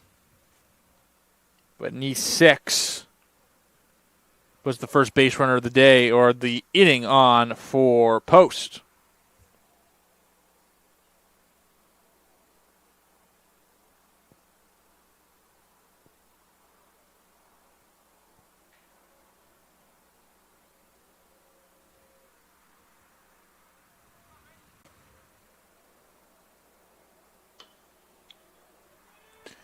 Left field, Santiago gives chase, and that one will go foul.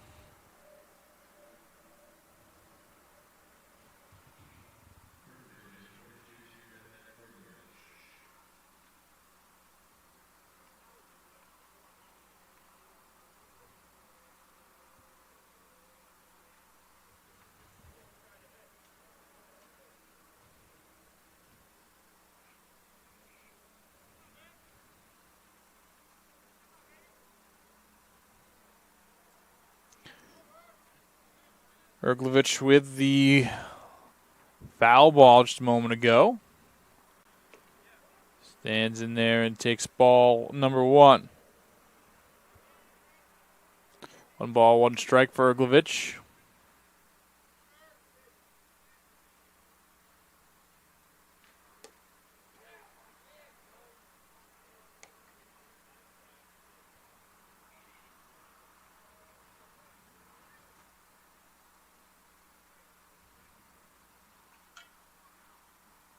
(12-3) ball game here at Heritage Financial Park. Cody Shalfo on the call. We thank you for joining us. And no clue where the ball is. Actually coming out to get it is Capra.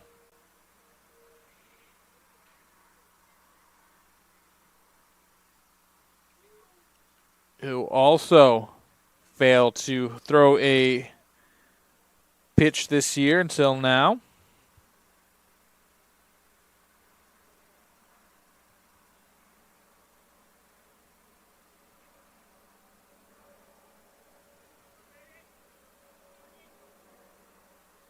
Starting to get ominously dark here on the field.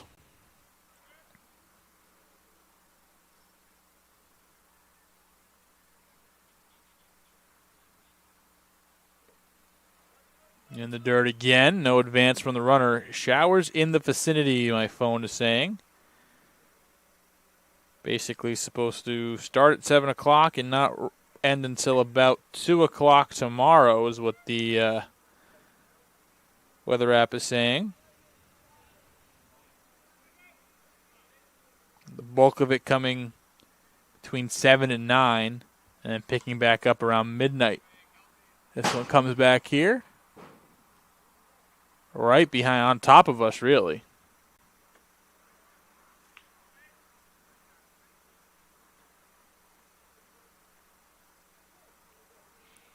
Weather app saying around 6:45 the next half hour. We can expect some rain in this area. Ergovich off the knob of the bat. Stays alive. 3 balls, 2 strikes.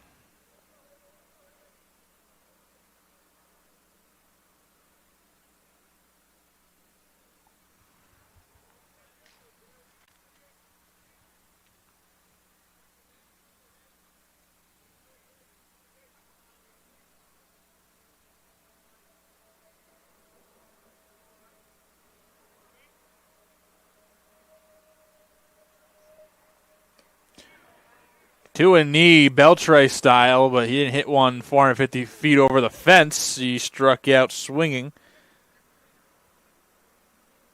First strikeout of the day for Capra. Second out of the inning brings up Rene Vega.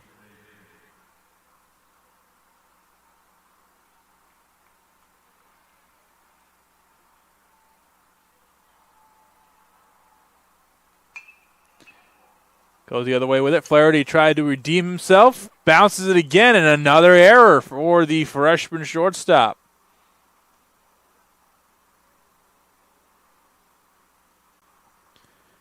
Another E6. Keeps the inning alive.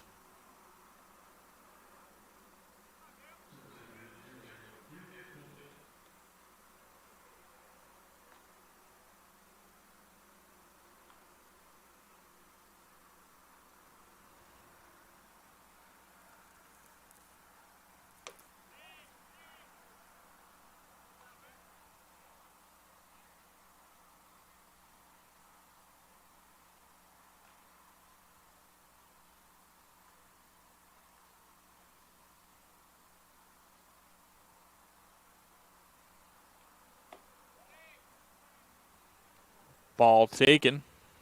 2 balls, no strikes.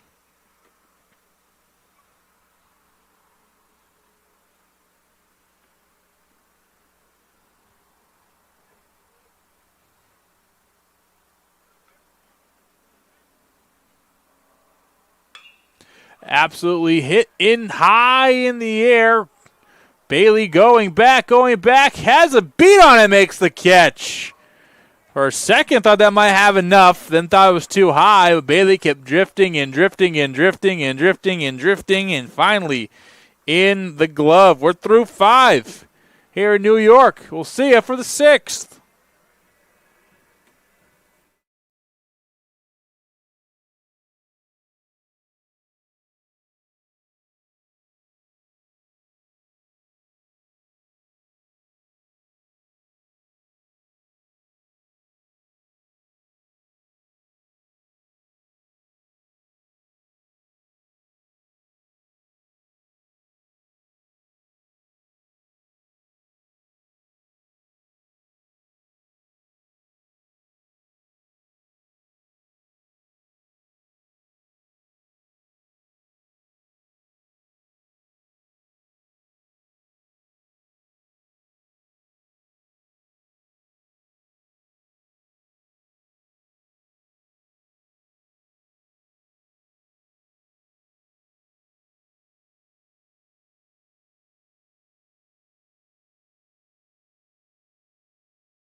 Lights are on here, Heritage Financial Park, as new pitcher is Gavin Deignan, freshman from Wansog, New York, finance major, a lefty getting his first work of the year. Also, the error by Brian Flaherty is somewhat changed. It's going to be a single for Rene Vega, so he finally gets on with a base knock. And then the error on the advancement from Keller to get to third base. So a hit given to Vega, who was the only one who has gotten at bats today, searching for one.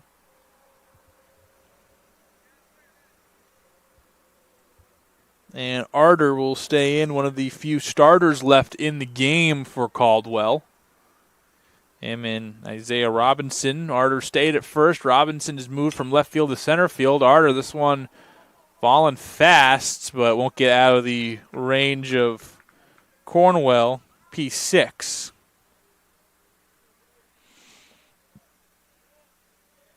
Robinson struck out and then reached to first base on a fielder's choice.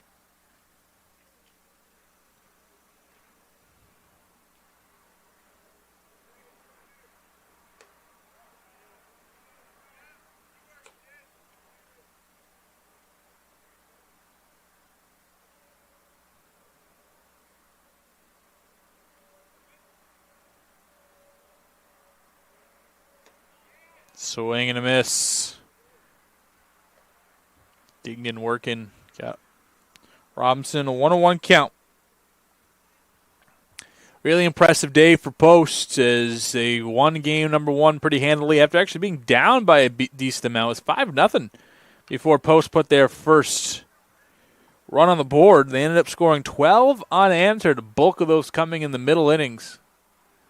As showers starting to sprinkle over, a light dusting of rain coming back through the park, and I'm sure that's not going to go away for the rest of the evening. So just trying to get in these innings and get out of Dodge before the real rain comes. Again, around 7 o'clock through 8 o'clock, 9 o'clock, that 2-hour block should be the bulk of the rain that this area is getting.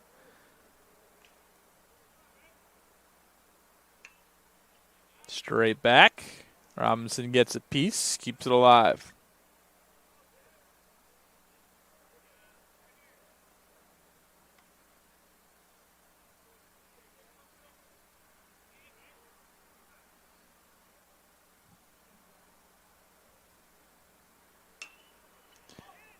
Into the air. This one falling fast, but out there to get it is Foster, two gone. Starters, for the most part, still out there. Contreras, the only one to have been replaced so far, at least that we can tell.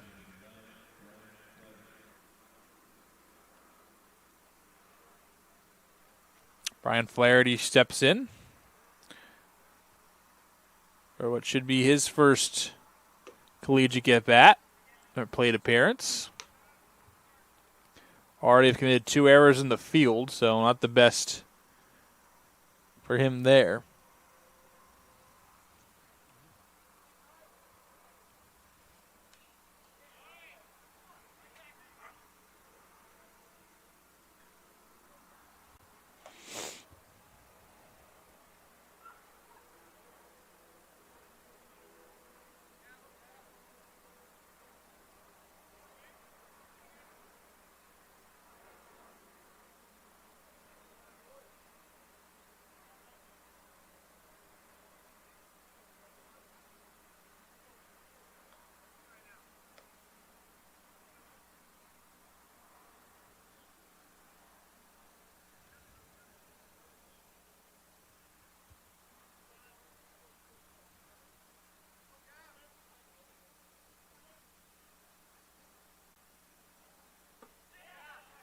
And therefore, strike. Deignan trying to get out of it. 1, 2, 3. Pop up fly ball so far for him. And right to Vega on a line out, and that will be a 1, 2, 3 inning for the Eagles defensively. Good job. And we will be back for the bottom of the 6th.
All right, new pitcher is going to be number 34, Ryan Silnick, making his season debut.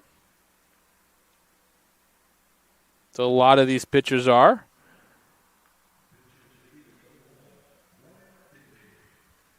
And Ryan Davey will be pinch hitting. He comes in for Cornwell.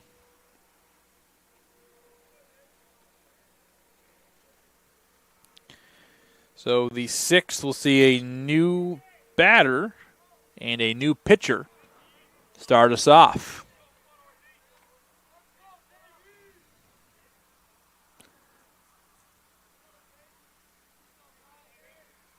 Number 30, Max DiFrancesco sits on deck.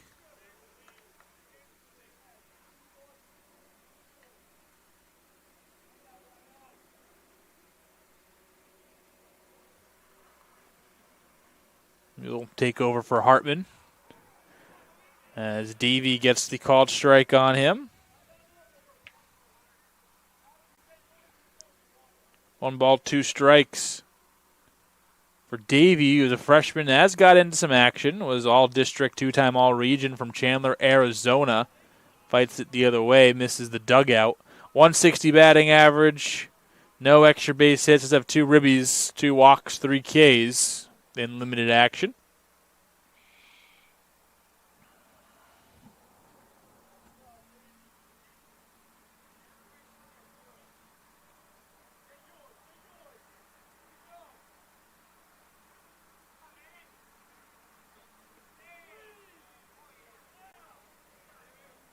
It's low. Davey leads it alone. After 3 in the first inning, 1, 2, 3, 4, 5 straight scoreless innings for Caldwell, much like game 1. And burned all their gas early. Davey flicks this one to right field. Bailey is there to camp under it. Fly out to 9. And here's DiFrancesco, like we mentioned, going up. Another freshman, corner infielder from Gilbert, Arizona this time. 286 hitter, 571 slugging for a 946 OPS. Does have home run, does have a double, 2 RBI, 4 Ks. And 4 RBI. He's first pitch swinging, and this one will die in the glove of Bailey. More of a line-out 9 that time.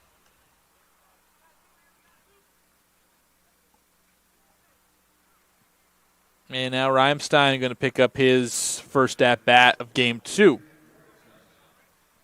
And he came in as a defensive replacement in the top of the 5th inning at catcher.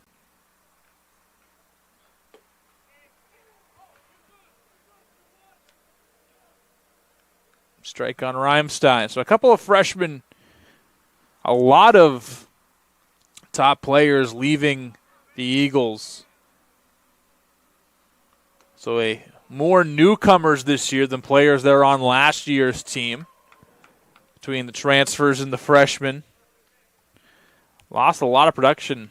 Of their top 9 hitters from last year, I think only 2 remain. Their top 3 pitchers from a season ago all have either graduated or gone a different direction. So that's pretty much 10 of your top 12 players, so, however you slice it or dice it, not on this team from last year. A team that had playoff hopes and kind of got dashed with a long losing streak towards the end. Throw over, and again, Flaherty can't handle the throws. Something up with him. His 3rd error. All just making routine throws over to first base.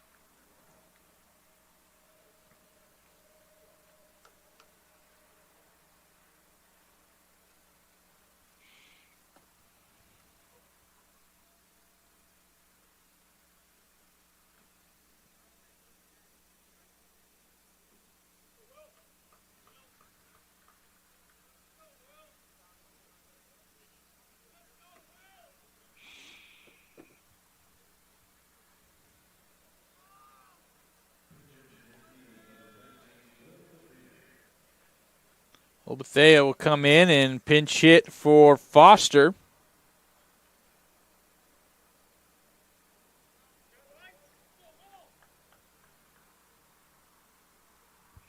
As some of the lights seem to have gone off, only going at half strength. If you could write down 5 things that have gone wrong today, I don't think you could have guessed the ones that went right. And by the way, there's been about 45 different things that have gone wrong today, as now they have the strobe lights going on one of the light towers.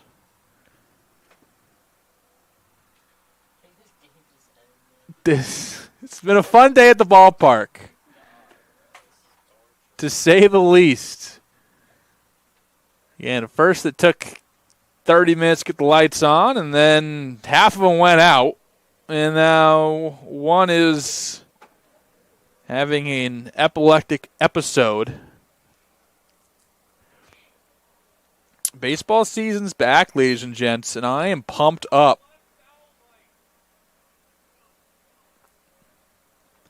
So that light has been vanquished. However, we're still trying to get the lights on. And remember the ground screw coming up.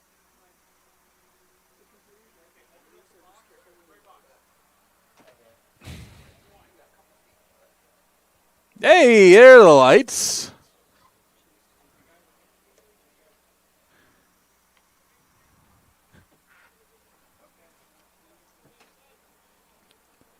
Since today's already been a fun day, let me teach everyone at home what I learned today about refried beans. So I was sitting there this morning eating my cereal, getting ready to embark, and I was watching a cooking video, and a gentleman, which I watch on YouTube, it's a little one of those YouTube shorts, Instagram reel type things, was making a taco dish and was cooking refried beans. And I had the thought in my head, I said, are they refried beans as in they're fried twice and then put into the box? Or are they called refried beans because by the time we cook them, that's the second fry. So we have refried the beans. Now that one hits off the knob, no hit by pitch. And I was genuinely curious. And as a late 20s gentleman like myself who lives away from home and has multiple computers at home and a computer in my hand and a wealth of knowledge at my fingertips, I did whatever any rational man would do. And I called my mom. And I asked my mom, I said, Mom, how do refried beans work? And I laid out my proposition. And she said, I don't know. I think they're refried already, and I don't think us frying them makes them refried. And I said, that makes sense. And then we looked it up. And they're actually not refried at all. Refried beans are called refried beans because there is a translation error. The actual Spanish phrase they use for refried beans actually means just well fried, as that one gets away. Moving on up. 90 feet goes Reimstein.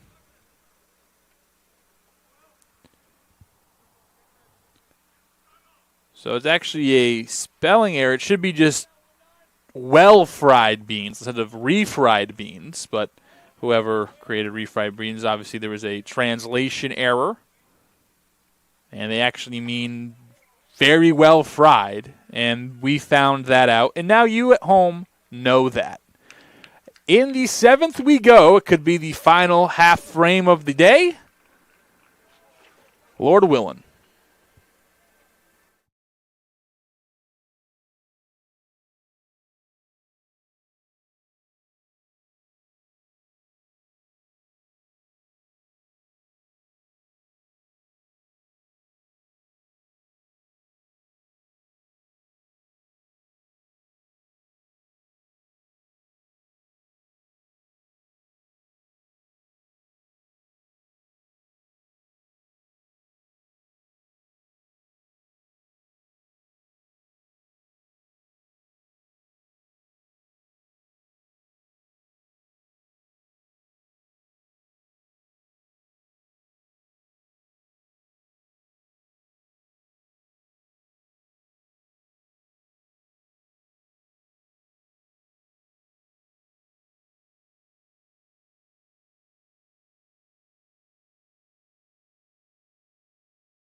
Back here, what could be the final frame again after the game, folks. Don't go anywhere. We'll have player interviews coming up. I believe we should have Manny Contreras and Evan Cornwell coming in a little bit later.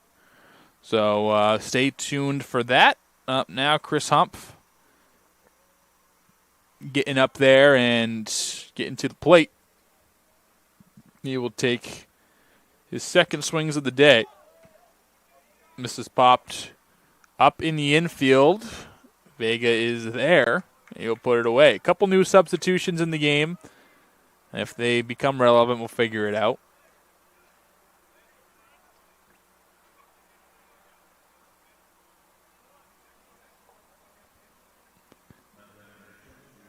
New pitcher also Andrew Harden.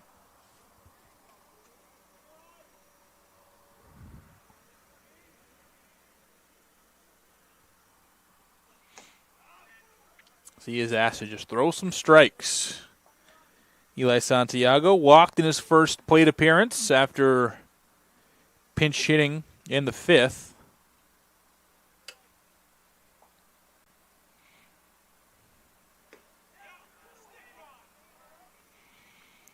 And a great pitch.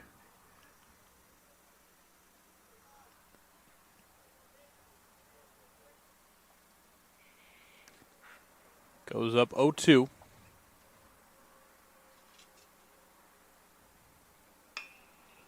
To third. Keller stays down on it. Over to first.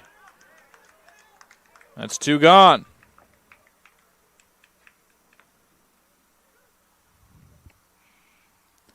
Ben Vargas representing the final out.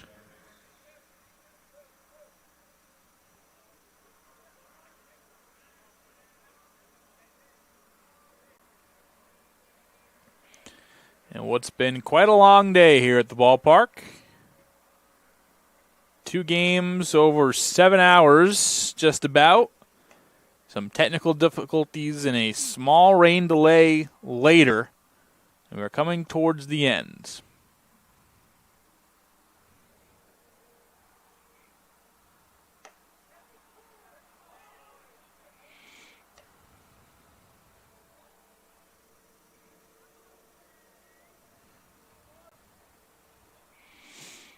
One on Vargas for Andrew Harden, who's throwing hard and throws strikes. Throwing well. Caught the edge.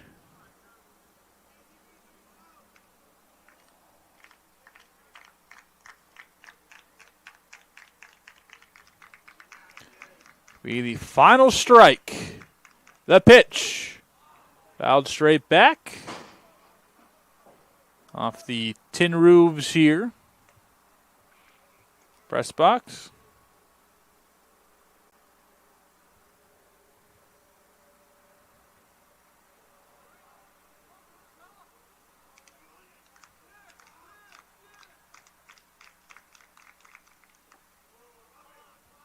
Low, no chase.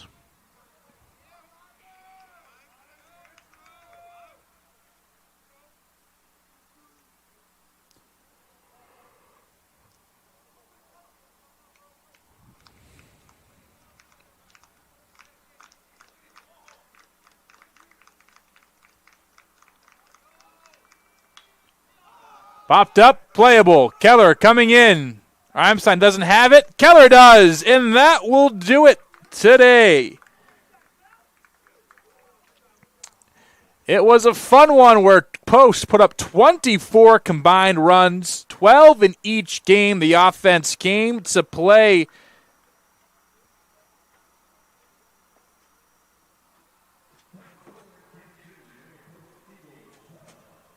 It was a doozy again. A long day here at the park, but a fun one. Again, don't go anywhere. We'll have player interviews coming up shortly. Let's take a look at what's next for both of these squads before we head out of here.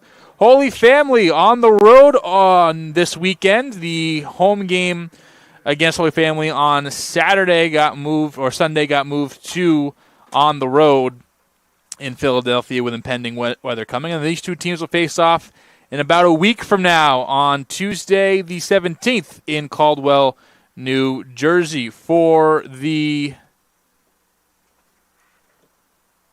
Cougars, we'll see what they have on tap. It's going to be at home against Goldie Beacom, and then again back home against Post on the 17th. So we'll be back shortly again for interviews. Cody Shalfo signing off here. We'll be back again 12-3. Post wins Game 2.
All right, Cody Schaffley here with Manny Contreras. Manny, huge day today for you at the plate offensively. I think you're wearing that backwards. Here, let's help you out.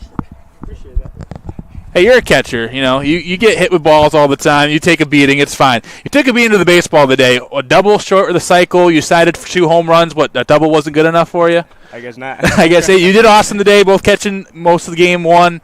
And what has your changes been? I was looking at the stats, and you got a little bit of runner in your first couple of years, not a lot jumping off the page, but this year having a tremendous start to the year. Was there a switch that you made in the offseason? Was it a confidence thing? What made Manny be Manny this year opposed to all the other years? It was just the work that we did in the fall. Like, we worked hard for it, and you're just showing that up now. You know right. what I mean? And then early on, as a catcher, you have a lot on your plate. How have you really gotten a rapport with the pitchers this year? Some of the new kids coming in. How has that battery been between you and some of the pitchers here this year? Good thing that we have is the old guys being like teaching the new kids. So they're like good guys, and we have a good connection. So it's easy to go. Right, and last question. You're in a minor league park. This is a pretty cool setup. Like, this is a really cool thing to do. Not everyone gets to do something like this. How fun was it playing in this park? Homering twice in a minor league park. How fun is that? That was amazing. I got no words to say. Awesome, man. Hey, congratulations. Great game. We'll get Evan on the mic, and, hey, a nice ride home, okay? Thank you so much.